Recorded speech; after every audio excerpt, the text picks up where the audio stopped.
Narito muli tayo upang magsimula ng ating pag-aaral.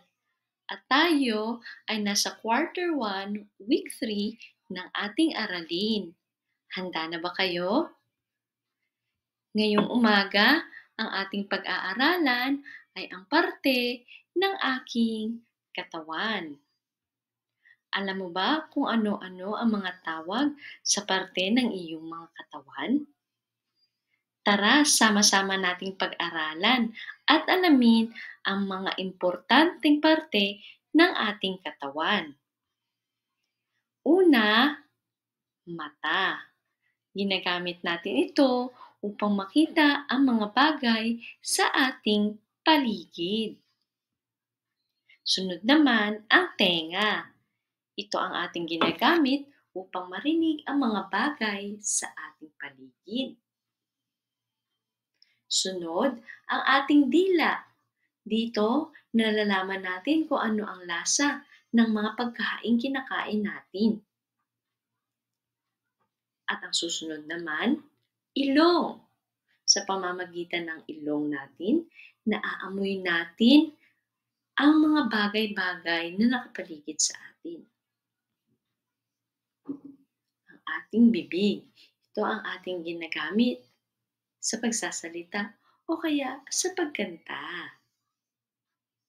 Ang susunod, ang ating mga ngipin. Ito ay ating ginagamit sa pagmuya ng ating mga pagkain. Paalala mga bata, kailangan palagi nating sipilyuhin ang ating mga ngipin upang hindi ito kaagad-agad na masisira. At kailangan hindi tayo parati kumakain ng candy sapagkat mabilis nitong masisira ang ating mga ngipin kapag lagi natin itong ginagawa. Ngayon, susunod ay kamay. Ang ating kamay ang ating ginagamit sa maraming bagay.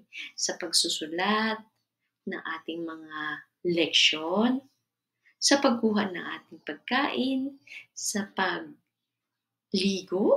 sa pagsipilyo, at maraming iba pa. Masasabi mo ba kung saan mo ginagamit o saang mga bagay mo maaaring gamitin ang iyong mga kamay? Susunod naman, ang paa. Ang paa ang ating ginagamit sa ating paglalakad. At syempre, sa pagtakbo kapag tayo ay naglalaro. Mahalaga ang paa dahil ito ang naghahatid sa atin sa ating patutunguhan. Ang ating bewang. Ito ang parte ng katawan na makikita sa gitnang bahagi ng ating buong katawan. Ngayon naman, dadako tayo sa ating mensahe. Mahalaga ang pangalan sa mga tao. Noong nakaraan, pinag-aralan natin ang tungkol sa pangalan. Mayroon akong pangalan. Ako si Alexa. Meron din akong palayaw. Alex ang tawag nila sa akin. Madalas ginagamit ang palayaw upang pantawag sa atin ng ating mga magulang, ng ating mga kapatid, ng ating mga kaibigan, o yung taong malalapit sa atin. Ang susunod nating pag-aaralan ay tungkol sa greater than at less than. Sa larawang nasa inyong harapan, makikita natin na ang apple ay mas marami kesa sa orange. Ibig sabihin, apples are greater than the oranges. Sa susunod na larawan, makikita natin na mas marami o mas greater ang lemon kesa sa atis. So, masasabi natin na lemons are greater than the atis. Sa susunod nating larawan, pareho ba? Pareho.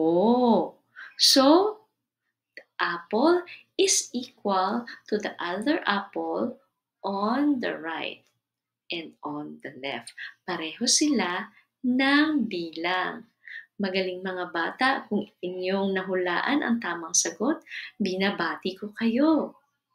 Sa susunod nating larawan, tingnan naman natin. Okay, sa susunod na larawan, is it greater than, less than, or equal? Kung ang inyong sagot ay equal, mahusay! Binabati ko kayo sapagkat pareho ang dami ng oranges sa apple. So, ibig sabihin, oranges are equal to the numbers of apples. Ngayon naman, kilalanin natin ang letrang A. Ano ang tunog ng letrang A? Ito ay A, A, A. Tingnan natin kung anong mga bagay ang nagsisimula sa letrang A. Una, aso. Araw. Anim. Apa. Agila. Subukan kaya nating isulat ang letrang A, mga bata. So sa pagsulat ng letrang A, sa malaking titik, kailangan natin ng 3 stroke. Yang number 1, una, isang pahalang na guhit mula sa taas patungo sa baba.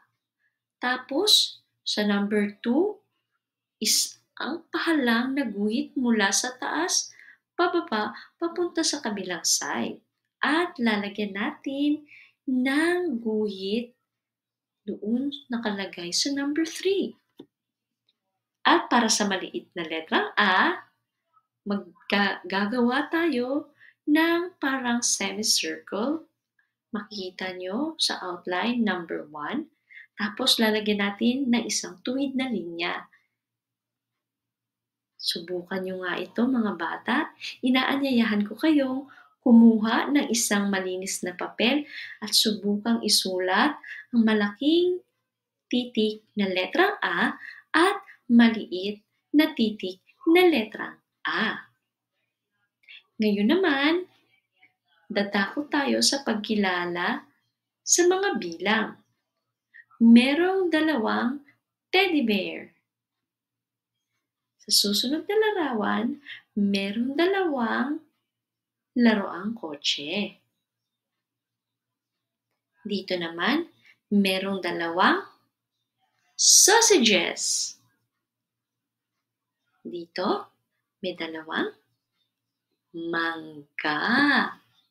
Subukan kaya nating isulat ang number 2 o bilang 2. Meron lamang itong 2 stroke. So, sa una ay magdodrawing tayo ng parang kalahating puso. Tapos, sa pangalawang stroke, isang guhit na tuwid papunta sa kanan. Kilalanin naman natin ang ating hugis sa araling ito. Ang ating hugis ay hugis bilog o circle. Ang bola ay hugis bilog. Ang orasang ito ay hugis bilog. Ang kahoy na platong ito ay hugis bilog. At itong globo ay hugis bilog. Ngayon naman, subukan nating isulat ang hugis bilog. Maaari kang kumuha ng malinis na papel at subukang isulat ang hugis bilog. Subukan nating magsanay para maging mahusay tayo sa pagsulat ng hugis bilog. Oras na para sa gawain! Ngayong umaga, susubukan naman natin gumuhit ng pahalang na linya. Sa inyong malinis na papel, nais kong kayo ay magsanay na gumuhit ng isang pahalang na linya kagaya ng nakikita sa ating larawan.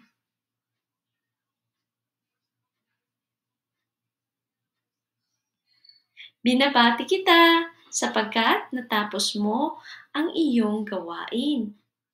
Sana hindi ka magsawang mag-aral kasama si teacher. Hanggang sa muli nating pag-aaral. Aantayin kita sa susunod nating pag-aaral. Hanggang sa muli, paalam!